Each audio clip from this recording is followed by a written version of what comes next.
All right.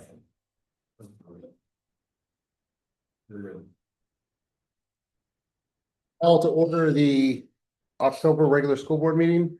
It is the mission of the Solon Community School District to engage each and every student in opportunities to learn, lead, and to grow.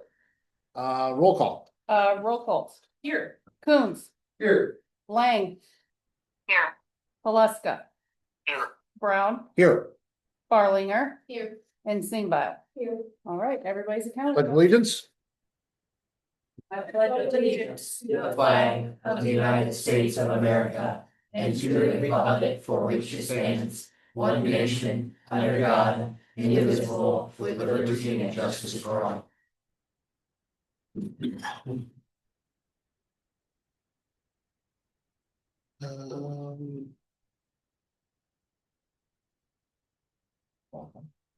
I know.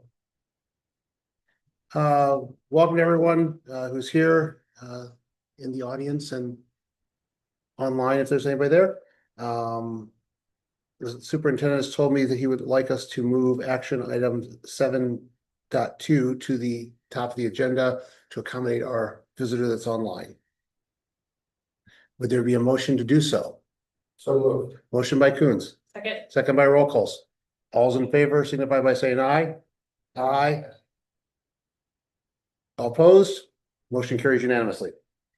So before we move to celebration of achievements, we'll move on to this and then we'll circle back around. Okay, all right. So this is for the approval of the bid package for the Lakeview project. And Corey is here with us tonight online.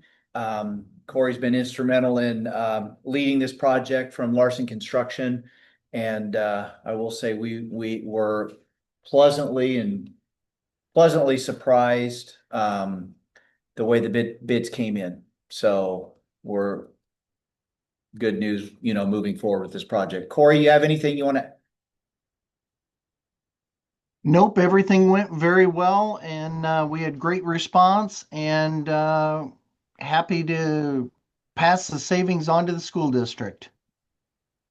So now we talked a little bit about as we went through this process that we thought things were eking up in price and we thought we were gonna have to add some extra money to it.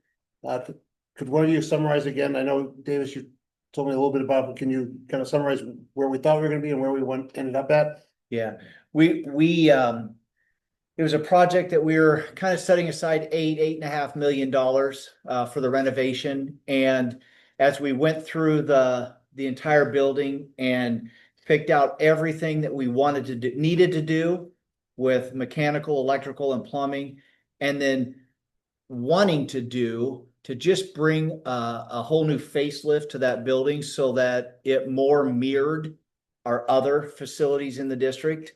The price tag and what we were estimating was really going to be about $1 million above what we were wanting to what we had originally designated. And so, as you recall, we talked about this as the board, and we designated some save funds so that we can go ahead and complete this project the way we wanted it completed. And as we had bid openings on Thursday, we were very pleased to see lots of participation, a lot of competitiveness with the bidding, and it actually came in at the amount that we had originally designated, around that $8.5 million mark. So again, we're thrilled with that. Anything else, Corey, you want to add to that? Nope, you did great. Okay. And I believe, Corey, are we looking at still probably the last week of October when you start mobilizing? Yeah, we'll start mobilizing. Yes, the last week, as far as actually tearing into everything, and that is still a little up in planning stage. So we're working through that with all the teams accordingly. And there's going to be a little bit of time that they're going to need to do some investigation of existing facilities to just get their feet on the ground, so to speak, before we really start tearing into things. Okay. We've located where we're gonna mobilize on both the south and the north side of the building, designated areas so that we're, keep students away and things like that. So, and again, you've seen the phasing of it, and the phasing is very intentional as far as eliminating or drastically reducing any type of interruptions to the school day. All right. Remind me, were there any alternates that we had in this that we funded or did? Yeah, we did have a few alternates in there that we're funding or that we're gonna accept and move forward on because of the way it came in. Do you remember specifically some of the alternates, Corey?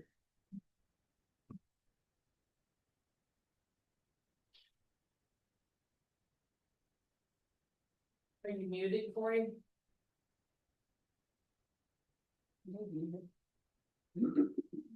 Oh, maybe I answered my own question. Are those the alternates there? Yes. Okay, Yes. okay, yeah, so yeah, they're on first page, so. Being a little nervous as far as where this was gonna come in at, we wanted to throw some things out there and then if it came in way over, we're just not going to do the alternates. But because of the way it came in, that includes all the alternates. So- Does that move this price tag that we're showing on the No. screen up at all? No, That's included. no, that It includes, Yeah. yes, That yeah. would be the delivery paving, the exterior signage and the additional mechanical work. Okay. I remember had alternatives, but I couldn't remember how extensive they were, so. Yep. Questions? Well, it's always good when you can get more than you thought you could get for the same price. Mhm. Good for the community and the kids at Lakeview, so, they'll be excited the project. When is estimated finish? Should be out of there and turn the keys over to us by August 27th. Yep. This coming summer is going to be a Big summer. very big summer. Yeah, August Of 2020. 27th? Yep. Yes. yeah. It can't go as long as the last Lakeview project. Yeah. Any questions online? No, kudos to you for working so hard on those bids. Questions from anybody else? Okay, I'll entertain a motion. Motion to approve the Lakeview bid package as presented? Motion by Roll. Second. Second by Coons. Any discussion? Hearing none, all those in favor signify by saying aye. Aye. Opposed? Motion carries unanimously. Thank you, Corey. Thank you, Corey. Thanks, Corey. Thanks, everyone. Have a great day. You Thanks. too. Too. Thanks, Tim. Thank you to the board for accommodating the change in schedule. We often do this when we've got people online, so Makes sense. we hate to have them hang out for an undetermined amount of time, particularly when we're paying them. The price was going up. Yeah. Okay, celebration of achievements. Real quickly, I want to shout out to our marching band, where they earned and received a 1 rating. And I think that's our first 1 rating in about 8 years. Yeah, I think 2017 might have been the last 1 rating, so kudos. Yeah, that's great stuff. So Kingston. Yeah. It's the state every year. State. Yeah. State. I championship. was thinking that's what we did last year, so. then the other celebration, we want to celebrate Amber and her program, her summer BSAP program. Continues to provide our kids just a fun, memorable summer. So if you want to just share a little bit. Yeah. Notes. Yeah. Summer, so we started right away, on June 2nd, so you'll recall school ended on a Friday at the end of May. We turned around the program and started on Monday, June 2nd. Our last day was August 1st, so 9 weeks. And we ended up with 184 total participants. So at some point in the program, that student was either with us all the time, maybe one session, part-time, full-time, you name it. We had 38 staff. Some of those staffers just come back and work for the summer. Some of them are part-time, some are full-time. But very meaningful to have those kids who do really enjoy being in program, but are too busy maybe with their college classes to be able to join us again in the summer. So we took a lot of field trips, as we always do. Every Monday we swim in Tipton at their pool. And then every Friday we swim in Mount Vernon. And so sometimes parents will ask me, well, do you ever go to this pool or do you ever go to that pool? No. So the consistency is key. The staff at the pools are very familiar with us and us with them. And I feel very comfortable with their lifeguard staff and the management of those pools. So that is why we strictly stay to Tipton and Mount Vernon. And they're very accommodating to my schedule. So usually, you know, in January or February, I'm emailing, hey, these are the dates I'm looking at, and we get put on their calendar. So yeah, Monday's Tipton, Friday Mount Vernon. Then on Wednesdays, we do other field trips, such as we went to Mississippi River Museum. We went to the Fun Station. We went to the Lester Burrish Center. That is Mount Vernon's community center.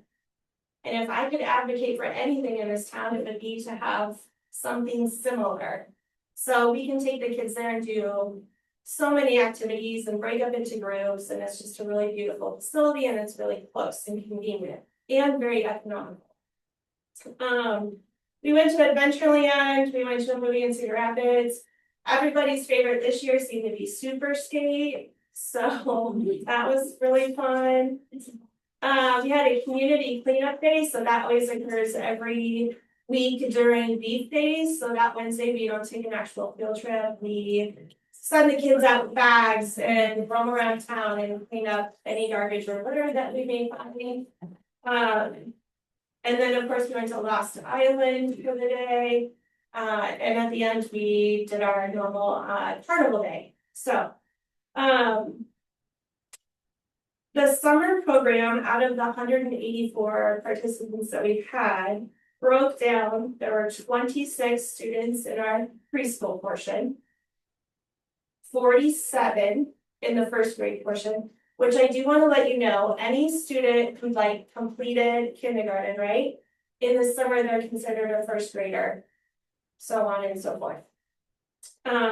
So 47 in that first grade group, 28 in the second grade group, 35 in the third grade group, 22 in the fourth grade group, and then we have our SIS/middle school group, and there were 26. 14 were either a fourth or fifth grader, and 12 were sixth or seventh grade. So a really good mix of students. It was a great summer. It was really smooth going, everything felt in place. Obviously we'll be having a lot of discussions about what next summer looks like, but mostly just being able to be with the kids and have a great summer. So yeah. When do you plan for the summer? When do you start beginning those plannings? January. Yeah.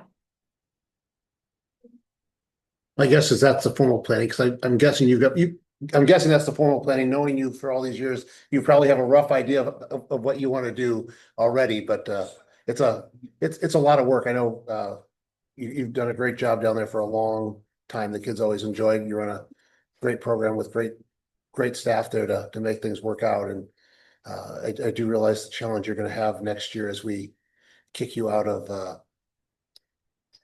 Lakeview for the summer. Well, I'm guessing well, it depends. I have to look back at the. Right. Yeah. That way. Yeah, that's a good point. There maybe it's portions of the building. It's just like the regular school year. Yeah. We'll talk to Davis. I'm trying to remember what's scheduled for this summer. It's yeah. I'm trying to remember what's scheduled this summer, but there's a lot of work down there this summer, so that's always the challenge, so. Other question, Can I ask a question? Yeah. Yeah, hi Amber. I first of all really appreciate like the consistent quality program that you provide for our families in the district year over year over year over year. So it's been really valuable. My second, and again, maybe you guys discussed it and my connection is not the greatest, but are you having a location at anywhere other than Lakeview next summer and the summers to follow? Do you have a spot picked out at SAS? So for the summer program specifically, I would continue to keep the program as one. And a lot of that has to do with like logistics, like I'm feeding people and breakfast and bus transportation when we go on field trips of that nature. But when we talk about this school year, the hope and what I have been working towards is to move those students who are at SIS now to keep them at SIS after winter break. But during the summer, we would all be together. I think that's the way Did you, that answer your question, Megan? Got it. Thank you. I think that's consistent with how we used to run it when we had it up here and down there. Over the summer, everyone's together, it's just, otherwise it's just too chaotic to organize and get everyone picked up and fed and.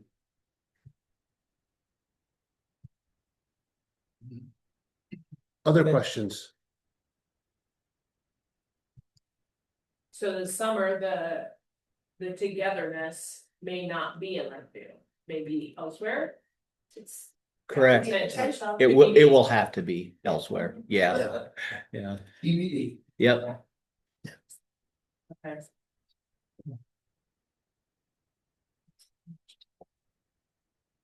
Any other questions?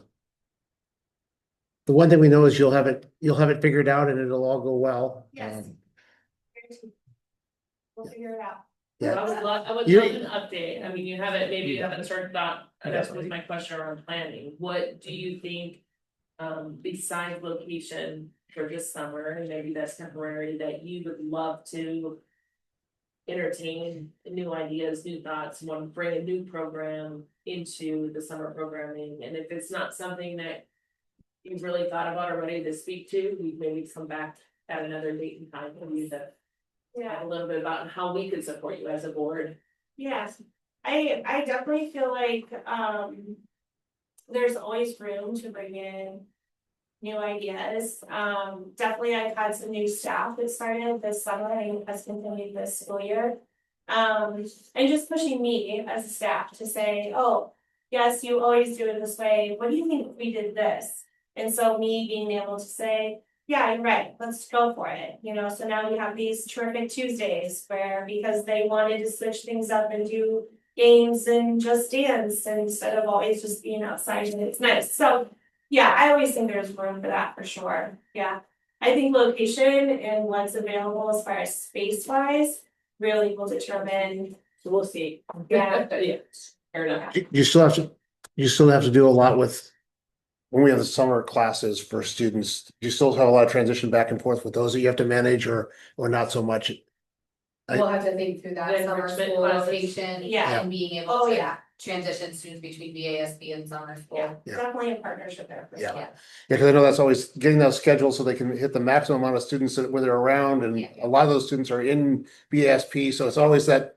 I just always remember that being a headache in terms of scheduling, because when the teachers are free to do it and when students are gonna be there is always a challenge, so you guys are still managing that well. We're together. Thanks. Well, thanks for coming to visit us, we appreciate you. Yeah. We appreciate you venturing all through the danger zone to get here through the car fires and. The fire was out. Okay, Okay, thank you so much, I appreciate it. thank you, Amber. Thank you very much. That's all. Thank you, Amber. Yeah, thank you. Focus on learning.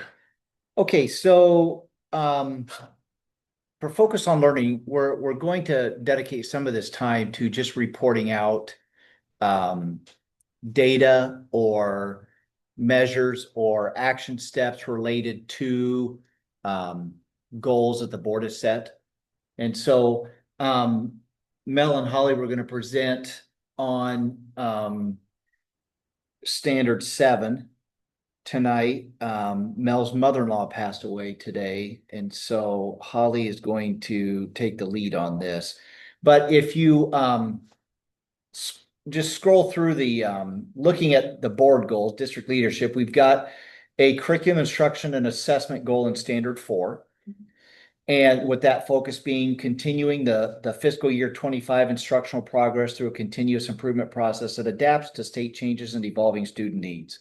That then we go to standard 6, and as we report out, we'll fill in this PowerPoint as far as data and things related to that goal. Professional capacity standard 6. And that goal being just building individual and team leadership capacity to improve staff growth and student achievement.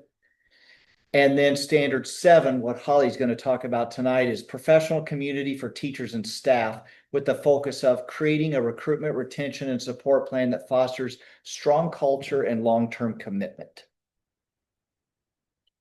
All right.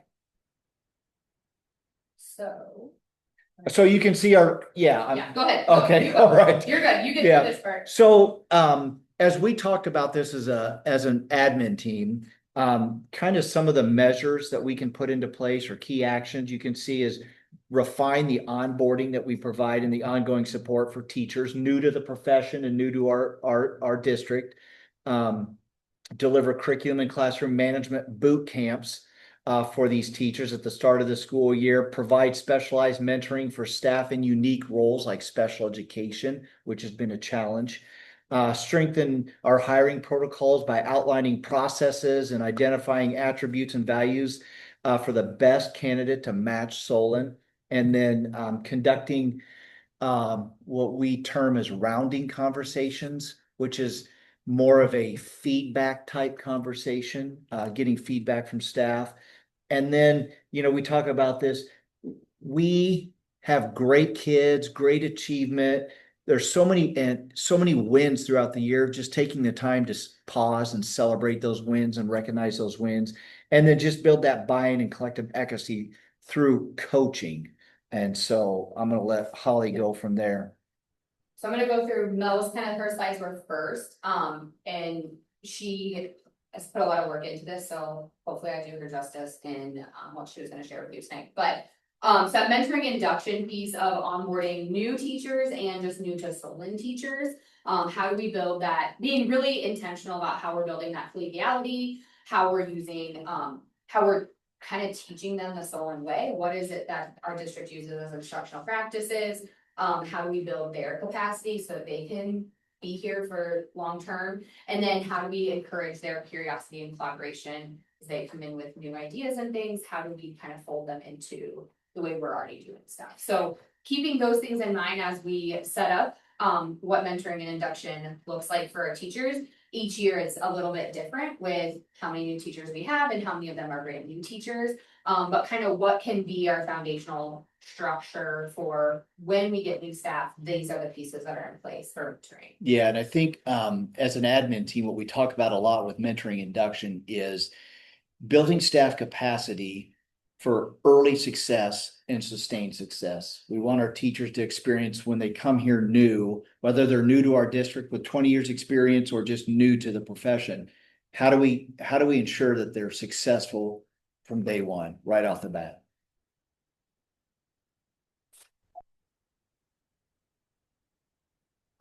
So thinking about how we can create those professional connections and camaraderie, they have a mentor that's assigned to them that's on their team. And Josh meets with them monthly throughout the year. That's supported by, and then he then shares what they're working on with building administrators, so we can kind of follow up with that. They have their PLC facilitator as a contact, so that's typically another person on their team that's kind of leading them through what we do and how we do it. And then that new teacher orientation, both at a district level, they come in July and get their keys and kind of get oriented to district protocols. But then also those first days when they come in August and having a boot camp type situation where we go through curriculum and where things are in the building and who your team is and all that kind of stuff. Do you have a process for mentors, like how would they get assigned? Is it volunteer, is it? Typically it's, well, recruitment based on who we know the new teachers are, which team they're joining. Okay. And then try to identify someone within their team, within their building. Sometimes occasionally it doesn't always work that way, just because like specialty positions like music, there's not, another music teacher or another team. So we really try to identify an individual, recruit them, and get them engaged right away at the beginning of the year with new teacher orientation. Like with the first year and this year, we've included some second year teachers. I'll meet with them monthly with mentor and mentee, and we go through some exercises, we use a curriculum for mentoring and induction to be able to support just various topics. Like this past month or at the beginning of October, we talked about classroom management. What does that look like? What are strategies? And be able to use some of the expertise in the room with their mentors, experienced teachers. Sure. But then also identifying who are the other leaders in the building that they can tap into to be able to support them or observe them in the classroom, give them feedback. And then we'll actually do part 2 of that in November, coming back around to, okay, I gave them an assignment regarding classroom management. What does that look? What are some of the challenging behaviors that you deal with, and what are some of the strategies you could align with that? And then coming back and having some conversations. I think that's probably the biggest thing right now for new teachers, especially first year beginning teachers, is classroom management is really hard. Behavior is challenging right now. I think this so yeah. Is this a change from what we've done in the past? No, Very similar. yeah, this piece is very small. Okay. And again, correct, we just look at how to improve Yeah. and strengthen that each year, Yeah. so. I would that's- say this piece is pretty similar to what we've done. I think what's coming is what we've done to kind of strengthen. And we are building capacity into the mentor also, right? As part of our as a conversation, I would say that's probably a weak portion of our plan is how we're providing professional development for our mentors and what. I mean, just because they're good doesn't mean they're, Mhm. Right. we've got. It's a different role. Yeah, the coaching aspect. Right. Yeah. Yeah. And that was one of the reasons I picked this curriculum that we're using. Is it's a tool that mentors. So there's 2 books. One is for mentees, so new Okay. teachers. One is for mentors. They align with each other, but in the mentor book, there's like different different things for them to think about in regards to how I'm supporting my new teacher or my mentee. And so there's some content in there, but again, I think that's probably an area for improvement is how we continue to build the capacity building mentors. Thank you.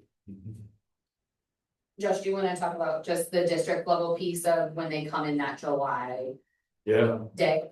So when they come in July, we started this a few years ago. We just discovered, and actually probably more than a few years ago. Because traditionally it was, nope, you come in August, boom, and you're hitting the ground running, and too much, way too much, overwhelming. You got policies, procedures. What are my keys?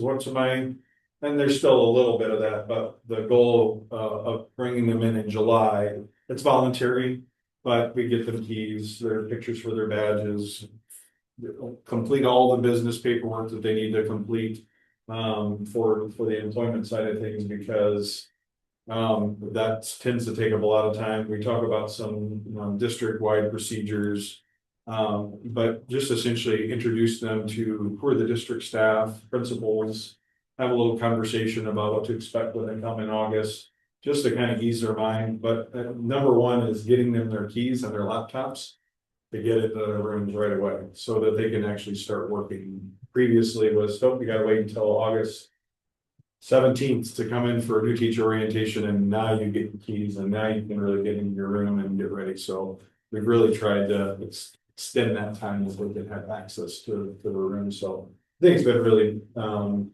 beneficial. I think they've appreciated it. And think 100% of them. I mean, we offer a main date in July and then we offer a secondary date just in case they're on vacation. We've had majority show up on the main date in early July, and then we'll offer something right at the beginning of August. For like tours, I think we had 2 or 3 this year who were like, hey, we're out of town. So. I think that starts that collegiality piece too, because you have like your cohort who you came in with and you meet on that day and you're all in the same boat on that day. And so I think there's a lot of friendships and relationships that start on that day because they're collaborating with each other and they're the only ones here at that time. So I've seen like that can kind of be the springboard then to that cohort of new teachers coming in together and having that relationship. It's welcome class of 2025 is what we typically do. Yeah. Okay, so then this is what our building level onboarding procedures look like. Again, it's a little bit different based on who are your new teachers. This year I had a special ed teacher, a counselor, and a classroom teacher. So I didn't need to do like whole group go through curriculum because only one of my teachers was doing that. So we kind of shaped that for what we needed. But going through and this was what Mel specifically did on her initial orientation day. So the teachers got a welcome note and a sunshine gift. They had veteran teachers sharing their experiences, setting personal goals, talking through what coaching support we have available to them, and kind of who to go to for that. We do some overview type things on classroom routines, procedures, and what we expect within each of our own buildings. And then we spend a chunk of our time digging into resources and going through the workshop model, both with literacy and with math.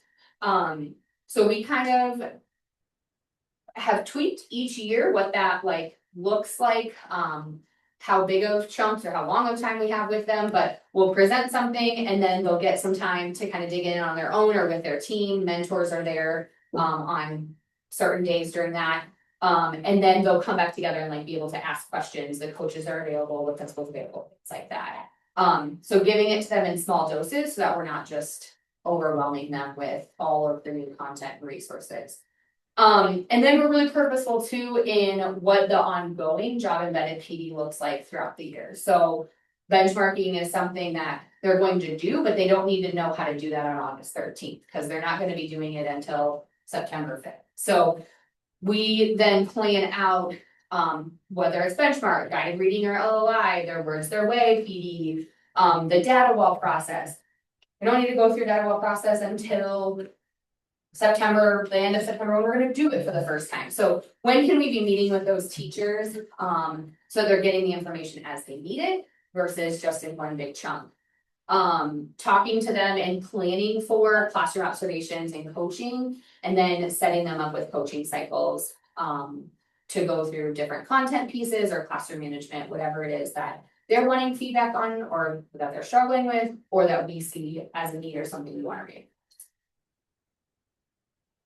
And then kind of like Davis had mentioned before, that specialized mentoring. So I would say this is new this year for both special education and for our counseling role, is specialized mentoring for them. They are kind of singletons within our buildings, but they need support too and need coaches. And so we've partnered with an AEA consultant to provide that mentoring and coaching for them. Whether it's going through the Achieve system, how to write their IEPs, helping with goals, things like that. Or just let's sit down and look through our IEPs together and what do you have questions about and things like that. So while our instructional coach can help with a lot of pieces, or myself, or like if the counselor's not new, this is just somebody who's specialized in their area that can really help give them the support that. I think that's been really powerful in my building, at least having both a special education new teacher and a counselor that are new. They both commented on how that support has already been beneficial this year. And then these are the resources. Some of the resources that we're using. So the one completely on the right, the mentoring in action is what Josh was referring to that he's using with them. The one in the middle is a playbook that Mel and Jess Hotek, her coach, went through last spring actually, and then put into action this fall. And then how, just again, being intentional with how we're using our instructional coaches, our literacy consultant, our special education consultant, and then that counseling consultant as well. Again, Davis talked through like our rounding conversation, so this is just an opportunity, it's something I had tried 2 years ago maybe. It's just getting honest feedback from the people in our building, so it's a one-on-one conversation, helping build relationship, but then also how can we have open communication and trust, so they get the questions ahead of time, sharing the purpose with them of what like the conversation is gonna be. And so actually at our professional learning we did with the Franklin Covey work in June, we were actually in a session and this kind of came through that was like, hey, I think it'd be really powerful. We think it'd be really powerful to sit down with our new staff at 6 weeks into the school year and just kind of get a pulse, like what's going well, what are you struggling with, what has been helpful this year, things like that. So we sat in that workshop and sketched out the questions that we were gonna ask our new staff. I folded in my classified staff because I had a lot of new classified staff this year. And so how can we better retain the classified staff that we have and giving them a voice and getting feedback from them. So we as a admin team all committed to doing this 6 weeks into the school year with the new staff that are in your building. So these were the questions. Again, we sent these to them ahead of time. So some of them come with notes. They've sketched out things they want to talk about. Others, it's just an ad-lib conversation there. What's going well? The second question came again from that Covey work. We've talked a lot about building trust, but we don't have an open conversation a lot about what is important to you specifically in building a trusting relationship. And so as we have new staff, it's helpful for us to know what it is, how is it important to you to build a trusting relationship. We then shared back to them how we think it's important to build trust so that we could create some transparency there. And then in what areas has your confidence grown in the first weeks of school? What areas do you need more support? What do you need and how can I help? And then who's someone I can recognize on your behalf? So there's celebrations that come out of every rounding conversation. I've done those differently. I've shared out all of those celebrations with the whole staff. I've written individual cards. We're sharing those with Josh and Davis as well so that they can recognize some of the people in the building that were recognized by our new staff. So lots of different ways to do that piece. But again, how can we help them feel successful early? And then how can we recognize the people in our buildings that are providing that like comfortable environment and helping people feel successful right away. So then when we planned that, we also talked through what is our follow-up going to be? So now that we have all this information, once we gather this from them after 6 weeks, what are we going to do with it? So we're going to find a way to recognize the staff members that they highlighted. We're going to gather that feedback and organize it so we can share it back with staff members.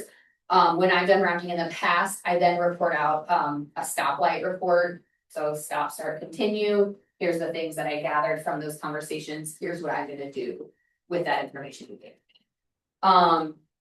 Then we'll schedule a follow-up time to check in with them. And then we'll set up a meeting with Davis to discuss the feedback that we got. So right now, last week at the end of the week, I finished compiling all of my rounding data and I'll sit down with Davis to kind of talk through what has been a success so far this year and where are new people struggling or where do you need to add in additional.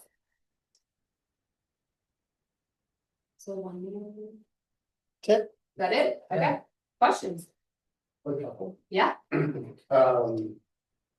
Will this happen? Will we have these Conversation. conversations with existing staff too? Yes, so the way that I've done it, this part we haven't been cohesive on. But the way that I've done it is in October, November, end of October, beginning of November after conferences. I'll do it with all of my certified staff. And then in January, I do it with all my classified staff. Because sometimes somebody they're not having the struggle. Yeah. Right? Yep. And if we can catch that sooner and support them, then they don't want to wait with him. Yep. You know, and then the other thing is how do we translate what we're learning into who we're recruiting for future years? You know what I mean? As we gather this data You know, like these are common things we hear from teachers. How do we now, when we go to recruit a teacher, how do we say, all right, you know what I'm saying? Like, and I'm not saying that that's an easy thing to figure out, but Right. can we find ties where, all right, this sort of person fits our culture? Yeah. You know what I mean? Like they look, you know, I mean, and these are hard to pick. I'm recruiting people all the time. Yeah. You don't know always, but are there things that we can look into, like, all right, these are the common things we find, if these people are, you know what I mean? Maybe we can ask certain questions during the Yeah. recruiting process that helps us get in this better retention. So. And sometimes the misconception, right? Or one of the things I think people struggle with when we're recruiting is they're looking for a job, and sometimes they forget that they're looking for a good fit for them as well, and they should be interviewing us as well as us interviewing them, and making sure that just because we think they're a good fit for us doesn't mean that they're a good fit for that we're a good fit for them, and making sure that people are making a good choice that this is where they want to be at. Yeah, I agree with you. It's a challenge, but I think it's a, you know, We're thinking through, it's yeah. holistically, it's, you know, we as a board, we've talked about, you know, from recruitment through retention. It's like, we want to recruit good people, we want to recruit people that are going to stay here, you know. It's always that challenge, you know. Do you want the rock star, but they only survive a year because it's not a good fit for them? Or do you take the person who maybe you think is a better fit, but isn't the, you know, isn't the A plus, Yeah. you know, the resume doesn't look quite as good, but they're a better fit both ways. Yeah, I think like what comes to mind right away is the question about trust. Because the first rounding conversation, I thought it'd be completely transparent. I thought I was ready. And I like went into the second and it felt like such a turn from like, what's going well? What's important to you in a high trust relationship? Yeah. And I was like, whoa, back up just a second. I need to give you some context. And so it was a really good opportunity for me to share the learning we've been doing as an admin team to like, hey, this is what we're about. And it's really important to me as a leader that I understand what matters to you in a trusting relationship. So I think even that, like, how could that come up in screening so that we're sharing more of who we are and what we're expecting and they're seeing that. Yeah. Nobody likes a surprise, Right, right? Right. So. yeah, that was just a moment I had to like Yeah. step back because it felt odd. Kind of related to this conversation. I know, and I don't have them memorized, but we have some metrics, like at the end of the year, we hope to be, you know, increased retention and others. It's probably too early to tell, it's only October. To know how are, you know, those goals and what are those outcomes, so when we do this really well. And we've instituted improvements in this area, what do we believe the outcome of our fruit of this will be? Will it be that we should retain, are we gonna hire the right people, non-set, are we gonna retain the talent? Yeah, I think like the space we're in right now is like what we're doing in the day-to-day is what's gonna retain. Is I think what we're like shooting for right now. Like if I put these practices into play, if I know what you're struggling with, if I can, you know, celebrate your successes, if I can support you and know what you need supporting along the way. Right. You're going to stay because you're being successful or you feel supported, we have a trusting relationship, those pieces. I think is where my mind is. So then the next conversation we have perhaps could help give us an indicator as are we trending in the right direction? Because I would hate to go an entire year. And then us to fall short and say all of these improvements we did actually did not make a difference in moving the needle. Well, And so. Yeah, it's just like why we map and benchmark and do things. It should give us an indicator Yeah. on how we're gonna perform at the end of the year on that ISAS. And I think these conversations that we're having, and we're discussing the variety. I mean, we've got coaching conversations, which is different than rounding conversations, which is different than, and so it's as we are collecting these feedback along the way. Josh gets feedback from when he meets with the mentor and mentees. I mean, he's engaged in conversation, the training, and you learn. I mean, you learn kind of, and you can gauge their principles or having those conversations that we talk about as a team. Okay, hey, we're 6 weeks into the year, collect your data, have those meetings. I know I've already met with all first and second year teachers just to gauge. The first year teachers from last year gave me great feedback in May that we shared, that we discussed as an admin team, that we discussed in June when we were training with Covey, that really kind of tweaked kind of some of the things that we were doing. Come back this year, have those conversations, 3-4 weeks into the year. Okay, based, where you were last year in May, where are you now? How are you feeling? Things like that. So we've got a lot of data from the admin team spread out, all coming back into a hub that we discuss quite often as far, qualitative data through, feedback things, discussions, observations, things like that right now. That we really are looking to gauge, okay, well, who is at this point set, what are we, 7 weeks into the year? 6, 7. 6, 7, yeah. And We are 7 to 8 weeks. okay, 7 to 8 weeks Okay. into the year, and I think we're really getting to know these newer teachers and kind of where they're at and what they're needing and getting a good feel already from how much time we spent with them. Yeah, So, cool, so it's too early to tell, but like say. yeah, Say come February, you come back, yeah, then you should be saying, we did all these things, and as a result, here's what we believe, even if it's anecdotal from our routing Yeah. conversations, or whatnot, to say, we believe that. We will be retaining more teachers, we believe that we will be set up for recruiting teachers with.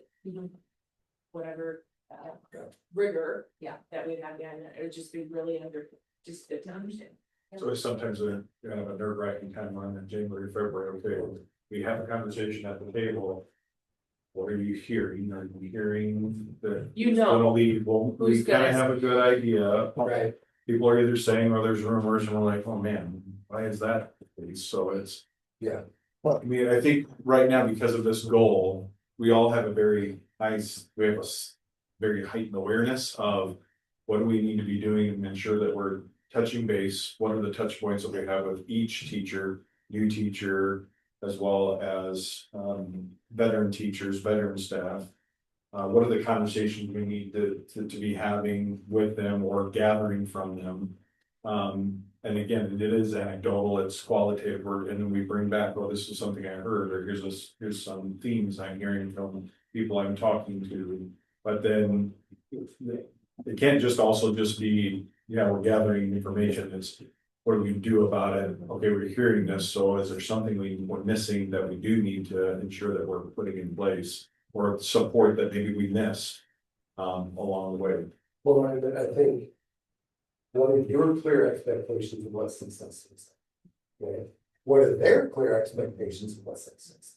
They may not align, you know what I mean? And then I think the other thing that's equally important is that. In these rounding conversations, in these meetings, which will be super difficult, I don't know how you get it done, but. Every teacher needs that same conversation, right? We lose not just a name off the top of my head, we lose a Ken back, right? That's a huge loss for us.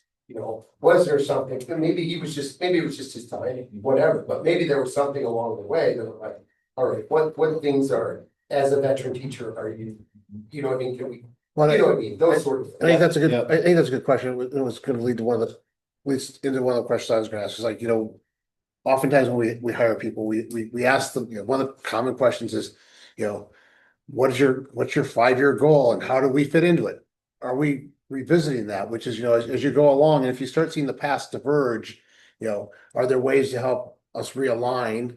Which I think which helps keep them here for the longer term. If their goal is to, I really want to teach this sort of topic and it's not something we teach in the high school curriculum, is it something we're interested in adding? Or they're interested in, I really want to move on to counseling and I want to go back into the classroom. Can we kind of make adjustments as people's life and career goals change? And sometimes maybe they don't, and there's not a way to do it, but if we can kind of do those touch bases and see, are we diverging from each other in terms of, we really want you to be the person who's going to teach AP chemistry and AP biology. Well, maybe they really are more interested in physics and. Sure. Well, I think it's the same, right? What does Davis want? Davis wants good feedback from the board and to be doing this right thing. What do admin want this to, you know what I mean, what teachers want, it's that same. Yeah. You know, we have to demonstrate our clear expectation to what success looks like, so that Davis knows, so that it just Yeah. goes there. And the work you're starting to do is so valuable, I think, to this district. In building, and continuing to build the culture, especially as more and more new people move in. You know, I think we're definitely on the right track. You know, it's gonna be hard work. Just as far as logistically getting. Is there enough time in the day to do your regular job? Plus that, you know what I mean, all that stuff, and we realize that. But I'm speaking myself, but I think we're all.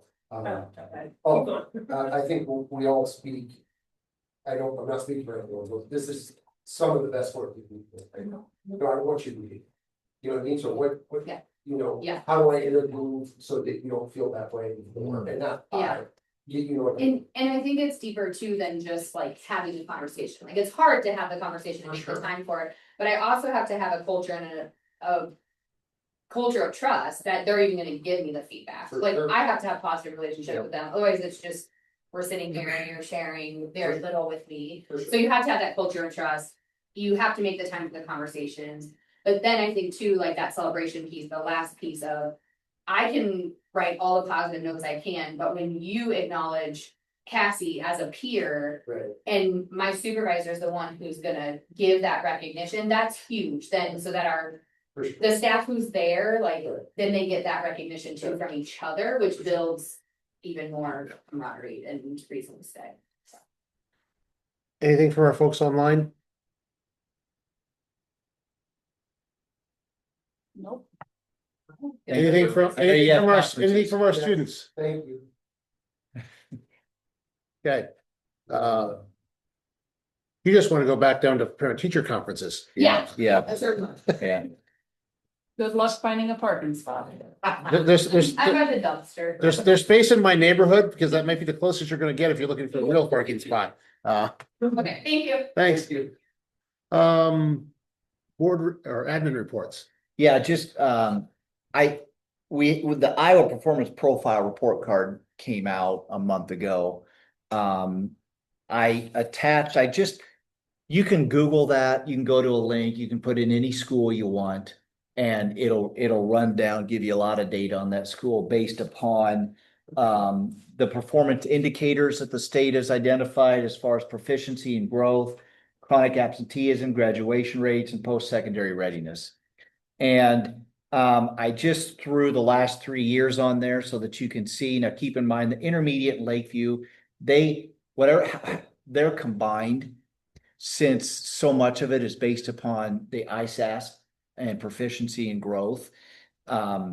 Lakeview will not have, moving forward, ISASP, because it starts in 3rd grade and they're just pre-K 2. Right. So whatever score, since they are a feeder school, then they get tagged with whatever score the intermediate has. They're that feeder school. So you can see that the high school last 2 years been high performing. Now I will say this year with the high school, as we dug into the data, what Drew and his ICAP team discovered is they're not reporting correctly. They're not reporting everything they can report. And so we may be on that bubble or inside the parameters of exceptional, which would be the top 3%. Does this relate to the career readiness Yeah. stuff? Yeah. I know we made We changes. actually, last year, I think we were 12, whatever our score was, 12 percentile or something, and this year we're at 29, so we went up. Because Drew and I worked really hard on, okay, we need to go back in and really dig into what are we offering and how can we tag opportunities that we are providing that we don't realize we're providing in classes. Yeah, if you scroll down that attachment, I went ahead, the categories are, the top is exceptional, I believe that's top 3%. And then you go to high performing and then commendable, which commendable is defined as schools that are performing well. Acceptable, schools that meet the performance standard. So even scoring at commendable, you're still above the standard. Middle school, the last 2 years has been top 3%. Drew being new to Iowa, he really dug into the profile. And what he announced at our last admin meeting was that as he dug into Mike's exceptional rating, he went through the state and identified our middle school is number one in the state. So we're not only top 3%, but our middle school score is number one in the state. Yeah. And then with Lakeview and intermediate, you can see we've grown each year, our score. We're up to 72.8%, which we dug into that. And our 72.8% score is higher than other elementary intermediate schools that are in the high performing category. So it's like, wait a second, that doesn't make sense. That we have a better score than these schools. They're identified as high performing. We're just commendable. What's going on? So we dug deeper into that. And what we found out was because we were identified as a targeted school because of our special education subgroup, they drop you a level no matter what. So when you have more than 10 students of a subgroup, then you're identified as a subgroup. So if we would have 15 minority students or ELL students at the intermediate school, then that would be labeled a subgroup. If we only had 8 students that were ELL at the intermediate school, we would not have a subgroup. There's not enough for a subgroup, so we wouldn't even be in that category. Well, you have ELL, you have minority, you Or have subgroups that special are education. For disability. Disability, special education. And actually, I went Because we back, have more than, No, that's not why we got tagged. Because we have more than 10, now we have a subgroup. That subgroup did not perform at the level that the non-subgroup performed, and so we got targeted. Yeah. So because we got targeted, because our special education subgroup isn't making adequate growth compared to their peers, So it's growth. it's it's both. proficiency and growth. It's proficiency too, but since they're not at, And actually, I did discover it's 20 plus, so we had a big enough group. Okay. So it was over 20. The last time It was 10. I think it was 10. This time it's 20. Yeah. And when I looked at a little bit closer, I couldn't differentiate because it doesn't say specifically is it math or is it literacy. I think it's both based on the data that I was looking at. So because we're targeted, we have to go through a series of a protocol through the state that they designate that we have to go through. So I have to look at those resource. population has. Right, so we look at that data, so one of the requirements is we have to really dig into this ISPB, the school performance profile. We have to look at our resource allocation, how are we allocating the resources that we have towards special ed and Sure. what are the resources that we have. And then we have to, there's a couple other things that we have to go through that aren't as significant as all this. The SAMI, which is basically looking at our MTSS process. And we have to go through, there's a protocol that the state prescribes that we have to go through. So I'm gonna ask a question that probably would be better from Cassie, but I'll ask it anyway. For a long time, we had this focus going back to the ITBSs, right? So we're looking for more than a year's growth for students, and one of the things we're very happy about is on the ITBSs, our special education subgroup was always showing that greater than 1 year growth on average. Sure. We're now doing different tests, and so and we really hadn't been doing it long enough to kind of look at those benchmarks of growth. Yeah. Is that where this is coming from? Are they measuring something different than the ITBSs did? Because No, it's. They're still we're measuring looking at both proficiency and growth. We're looking at proficiency and growth. They Yeah, include, both. so if you dig into that ISP, Yeah. the school performance profile. It talks a lot about growth and proficiency. Yeah. And combine and really looking at both of those measures closely. And then how do we, then they give us a score. I can't tell you right now how they calculate all that score, but they provide a lot of technical guides even online, so if you're interested in that, we can dig into that, but. Why are you looking at me? Yeah, well, both actually. Now look at those two. Yes, just got procrastinated. Well, it's difficult for me that we have to spend time figuring out their data. You know what I mean? Yeah. It's like, Yeah. And we do. yeah, you do. We spend a lot of time on Right. admin meetings trying to, yes, Right, trying to figure out what they're grading us on. yeah, This is, I mean, it's frustrating.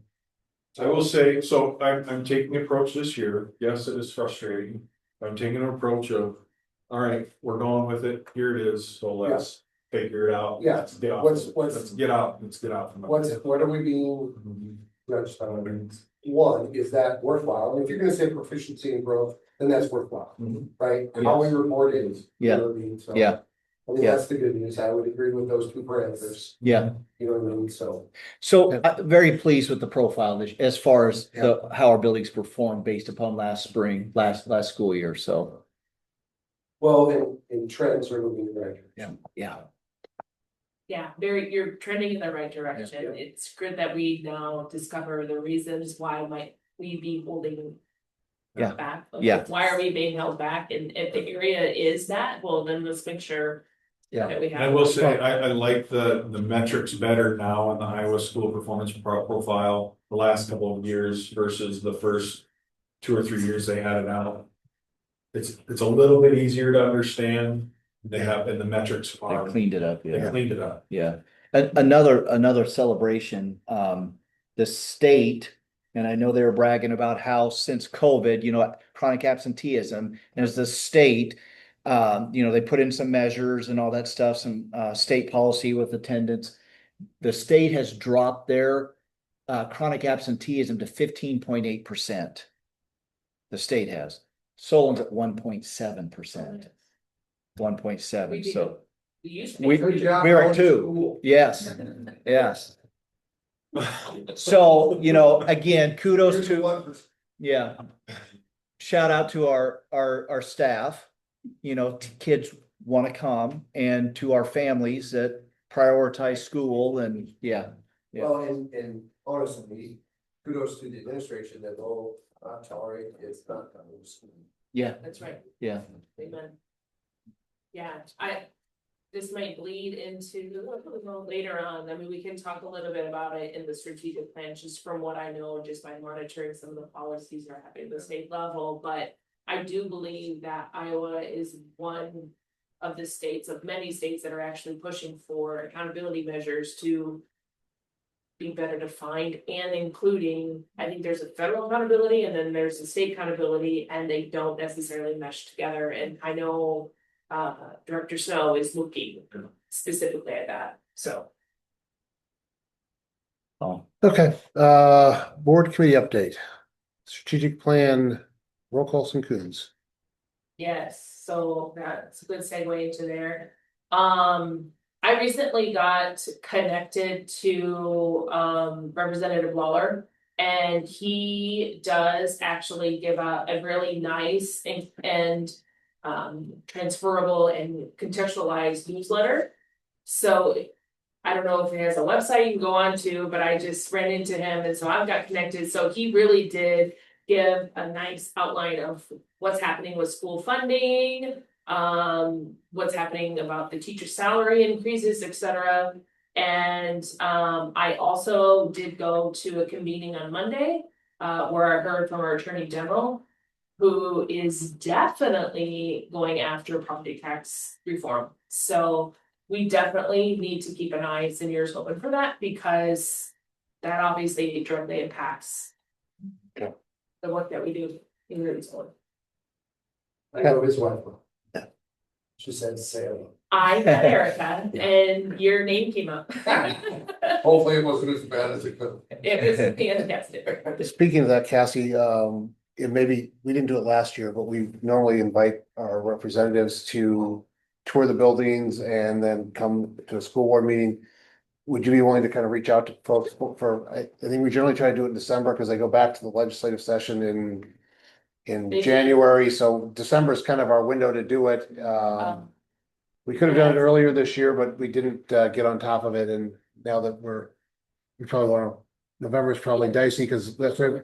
Doesn't represent It was, northern, like, northern Solon, Yeah. but not all of Solon. Yeah, we've got, Or we're We still have part of Amy this. Nielsen. yeah, We're still part of this. yeah, we've got, I think we've got 3 representatives and 2 senators that cover part of our district now, so Yeah, at least until redistricting, we'll, yeah. we'll There's a lot of election happening, so. yeah.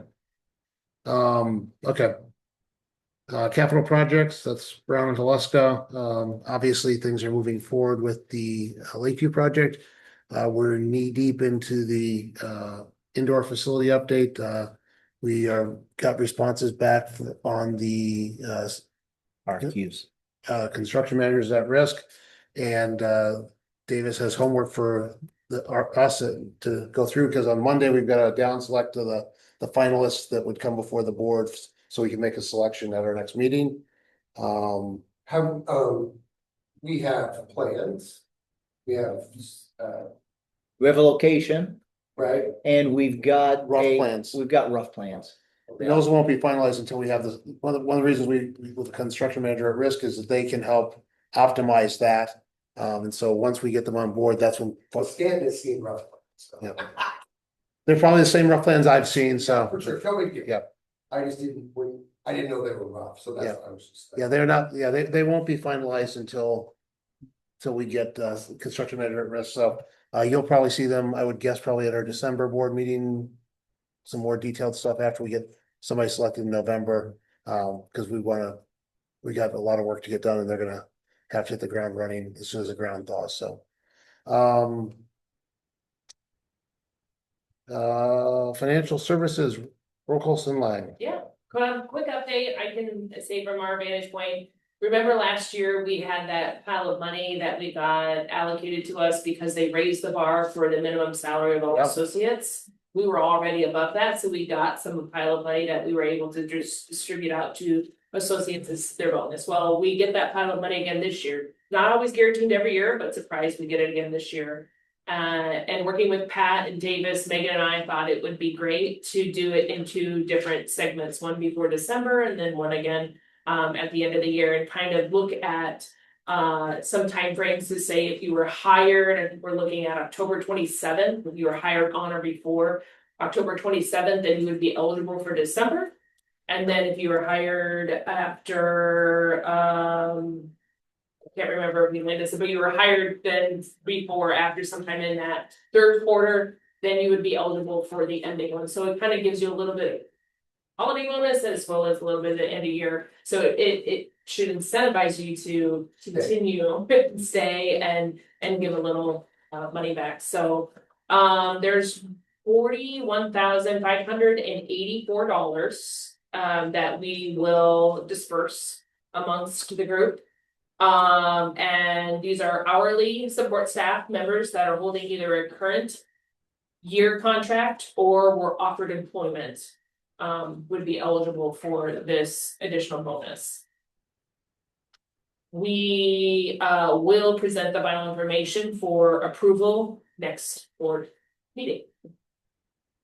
Questions? No, Megan, were you able to hear all that? I guess that she's knee deep in a football game right now. She heard it. She blesses it. Yeah, that's right. Okay, Yeah, I did hear it. Thank you, Cassie. Yeah, it feels a bit like we get to play Santa Claus again. But I think it's a valuable thing to be able to offer so that our staff really know that their consistency and their loyalty and their everyday in and out work means a lot to us. So thank you, State of Iowa, for that money. Yeah. Absolutely. So we will obviously caveat it that this is a one time only, even though this is the 2nd year of doing one time. It may not be there next year, it all depends, so we just will take advantage of it, but know that it's not always a guarantee. Well, yesterday I talked to them, recruiting and retaining associates is a huge problem. Yeah. In the state, and we are suffering. Just bonus is awesome, what other things? Yeah. You know, and David said some good ideas about, part-time, just whatever we can get, because, I know the special ed people are really really taxed right now. So anything we can do to retain or recruit those, and this obviously will help. Governance, Coons and Alaska, Nothing. more policies. But not until after the election and after the new committees, so. Consent agenda, anything need to be pulled out? Approve the consent agenda. Motion As by, presented. motion by Coons, Second. second by roll calls. All in favor signify by saying aye. Aye. Opposed, motion carries unanimously. Action items, MOU with Solon Historical Society, Stone Academy. We own the Stone Academy, maybe, No one knows. no one knows. We believe we've owned it since the fifties, but apparently the deed says we don't. And so we've been working with the, Historical Society. no, we've been working with the Big Grove Big Township, Township. and this came up because the Historical Society said, we'd like to have it open more, we'd like to take it over, and then it's like, we're like, sounds like a plan, and it's like, oh, but we don't own it. And so no one's exactly sure what happened between the fifties, but there's, now that they've digitized everything and it's all online, it says that the township still owns it. They don't want to own it, or maintain it, because they don't have a budget for that. They're more than happy to be supportive, so the way this is working out is the Solon Historical Foundation is entering an agreement with us and with the township. We're gonna continue doing, basically this MOU says, we're gonna continue doing what we've been doing, which is maintaining it, mowing it, paying the small electrical bill, and they're gonna move toward doing grant work and getting set up to take full ownership of it. And then at that point in time, the township will sign it over to them and we'll be out of the Stone Academy business. This is crazy because we've been talking about this for years. Yeah. I know. Yeah. Okay, Jim knows. and do we have a Yep. time frame in which this grant So- and takeover is so, going to? I think their target was about 3 years, Yeah. because they've got, Oh, so so we're gonna talk about this for another 3 years. no, we're gonna sign this MOU and then it's just gonna ride its way out until they, because they're gonna do fundraising. To us with. Well, they're gonna move toward, our big portion is just gonna be continuing doing what we're doing. Maintaining the insurance, maintaining the grounds, the basic maintenance out there. And they're gonna gradually take those responsibilities over as their funding goes up, but in order for them to be able to do that, they need these agreements in place that basically says, yes, if they get these grants, that they will eventually be able to have access to it. The nice thing about this from a community standpoint is that over the years, we've used it less in terms of taking students out there. And it's open less, and so we don't have a lot of use out of there. And one of the other things that comes into play is that some of the roof stuff, we now are storing a lot of the more historical artifacts that were inside of it because we don't want them damaged. And so that they will eventually go back out there and be available for people that go out to visit it. So I think those are up to the high school. Our high school librarians. You got And some down downstairs, here yeah. too. And so the nice thing is from a community standpoint, I think this moves us in the right direction. It doesn't really change anything that we've been doing, other than it gives them an off ramp to taking it over once they get all their ducks in a row. Sounds good. And so because this obligates us to continue paying for something that we technically don't own, it requires board action to approve it, because I'm not just gonna sign off and say, I agree to do it, so. Okay, so I make a motion to approve the MOU with the Solon Historical Society for the Stone Academy as presented. Motion by Rockles, Second. second by Coons. Any further discussion? Our students look like they've got something they want to say. Did you guys go out to the Stone Academy when you guys were students? Third grade. Third Yeah. grade? Okay, we used to bus everybody out there. Okay. No, okay, it's been a long time then. It's been a long time. But it would be nice, their goal is to have it open on weekends and stuff like that, and particularly during the summer, and let people come out and tour, so. We have a motion and a second, no discussion, all those in favor signify by saying aye. Aye. Aye. Motion carries unanimously. We already did bid packages, IASB conference. Yes, You got anything there now? everybody registered to go. Student board members, do you guys wanna go again this year? Honestly, it was kind of fun last year. I'll have to check my schedule. Okay. Just email Natalie. Yeah.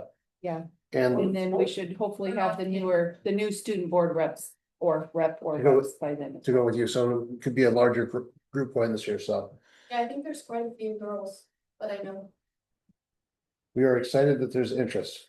So shoot me an email, either one of you, let me know if you wanna go on that Wednesday or Thursday, excuse me. Yeah.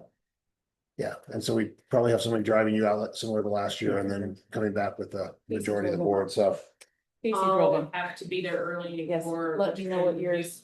I'm not going to the conference beforehand that I thought I was going to, so Okay, so you're fine. Okay, Shayna's last year, so I will pick up the car really early in the morning. Go and leave it for Tim so you can remember. okay. Yep. Yeah. Yeah, I'll talk to you about that. I might go with you because there's one thing that maybe I wanna go to. Road trip. Yep. Sounds good. But it's at like 11. I don't know if I wanna get up, but still. I think you do. Cause I'm on the legislative review Yeah, committee. yes. But I got you guys all registered for everything, so. Sounds good. Speaking of the student board member interviews, we have apparently a fair amount of interest. Applications are all due on October 31st, so Halloween, they will all be due. Then just as a reminder, the committee that reviews them is Adam and I, Davis, Pat, and Natalie are the leadership committee that reviews those.